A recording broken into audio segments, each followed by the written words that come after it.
आज पूरा ईरान जल रहा है, सड़कों पर उतरे लोग, बिल्डिंग्स में आग और इंटरनेट ब्लैकआउट।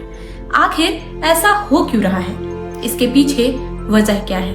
क्या ये सिर्फ एक प्रोटेस्ट है जो महंगाई के खिलाफ हो रही है, या फिर एक कॉन्स्पिरेसी जिसके पीछे कई बड़े देश अपनी चाल चल रहे हैं? आखिर आज ईरान की ऐसी हालत क्यों है, चलिए जानते हैं। आज का ईरान, जिसे पहले पर्सिया के नाम से जाना जाता था, मिडिल ईस्ट का वो हिस्सा जहां से ओल्ड सिविलाइजेशन की स्टार्ट हुई थी। एक टाइम था जब Persia wisdom, power, health, beauty का सिंबल था। 9 करोड़ से ज्यादा लोग रहते थे, ऑयल रिजर्व्स और नेचुरल गैस का बहुत बड़ा भंडार। लेकिन ये लैंड ऑफ विजडम एक दिन लालच और पॉलिटिक्स का बैटल फील्ड बनकर रह गई, और यहीं से स्टार्ट हुई ईरान की डाउनफॉल। वर्ल्ड वार 2 के बाद ईरान के लोगों में डेमोक्रेसी की होप जगी। एक नाम उभर कर आया, मोहम्मद मोजादेक, ईरान के पहले democratic prime minister, elite, progressive और बहुत ही सुलझे हुए इंसान। उन्होंने ऑयल रिजर्व को नेशनलाइज कर दिया, जिसका मतलब अब ऑयल सिर्फ ईरान के लोगों के लिए। और ये बात ब्रिटेन और अमेरिका हजम नहीं कर पाई, और CIA के थ्रू एक हिडन ऑपरेशन चलाया गया जिसका नाम था अजाक्स।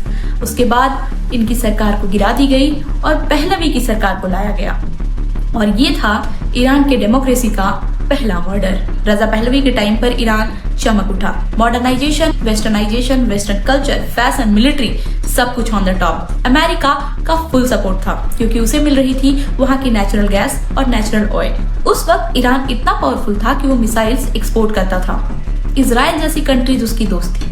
पर ये डेवलपमेंट और मॉडर्नाइजेशन सिर्फ एक तरफा थी, सिर्फ एलाइट लोगों के लिए।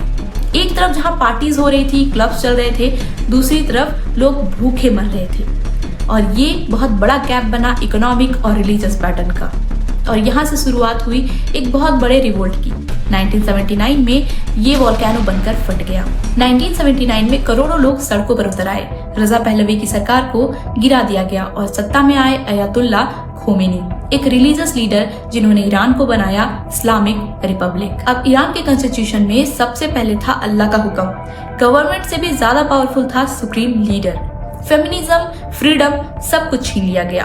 एक मॉडर्न कंट्री बन गया रिलीजियस गुलाम। 2000 में ईरान ने एक डेंजरस ड्रीम देखा, न्यूक्लियर पावर बनाने का।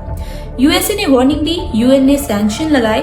2015 में एक डील हुई, JCPOA। ईरान ने न्यूक्लियर प्रोग्राम रोकने का वादा किया, लेकिन जब डोनाल्ड ट्रंप पावर में आए, उन्होंने ये डील तोड़ दी और ईरान पर दोबारा लगा दिया टफेस्ट सैंक्शंस, जिससे ईरान की इकोनॉमी गिर गई, लोग बेरोजगार हो गए और देश अंधेरे में डूब गया। सैंक्शंस के बाद ईरान ने अपनी स्ट्रैटेजी बदली और अब वार नहीं, सीधे प्रॉक्सी वार। ईरान ने हमास और हिजबुल्लाह जैसे ग्रुप्स को फंडिंग करना स्टार्ट किया, जिसकी वजह से इजराइल के साथ उसका रिलेशनशिप बहुत खराब हुआ। पिछले साल 12 दिनों का एक वॉर हम सब देख ही चुके हैं। जनवरी 2026 ईरान फिर से जल उठा, लोग फिर सड़कों पर आए, प्रोटेस्ट हुआ। शुरुआत में तो ये प्रोटेस्ट महंगाई के खिलाफ था, लेकिन आगे चलकर लोग ये कहने लगे कि हमें अब ये सत्ता ही नहीं चाहिए। इंटरनेट बंद, फॉरेन मीडिया ब्लॉक और तेहरान की सड़कों पर आग। प्रोटेस्ट कुछ इस हद तक है कि सुप्रीम लीडर की फोटोज को वुमेन्स जलाकर उससे सिगरेट्स पी रही हैं। इस वक्त अब अमेरिका ने वार्निंग दी है कि अगर प्रोटेस्टर के खिलाफ कुछ भी हुआ तो USA एक्शन लेगा।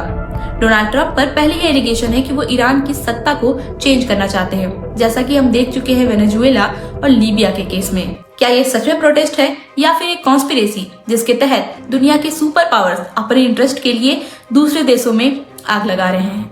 अब ईरान फिर से क्रॉस रोड पर है। एक तरफ अथॉरिटी, दूसरी तरफ आजादी, और बीच में दुनिया का सबसे गंदा गेम, पॉलिटिक्स।